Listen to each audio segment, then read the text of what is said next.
In today's video, I'm going to show you how to blur the backgrounds of your photos inside of Adobe Photoshop. So let's get into it.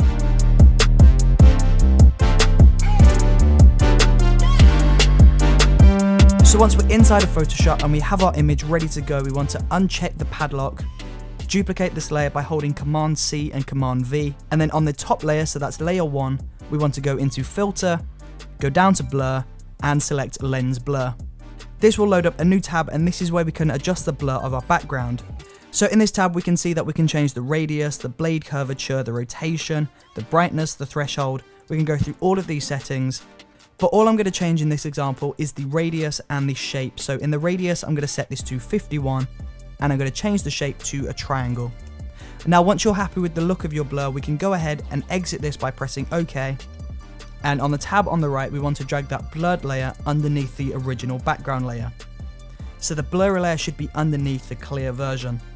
So now selecting the clear, unblurred photo, we want to go over to the tab on the left and go into the quick selection tool. And once you have the quick selection tool selected, we want to hold down the left button on the mouse and draw over parts of your image that appear within the foreground. So in this example, I'm just going to draw it around myself. And as soon as I've completed this, I can hold down Command C and Command V, and this is just going to copy that one layer.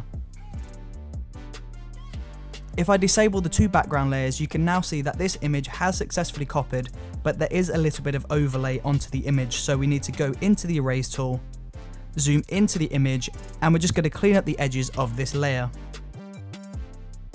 Now as soon as you've completed that, you can turn on the bottom layer, and there you go. That is how you blur the background of your images inside of Adobe Photoshop.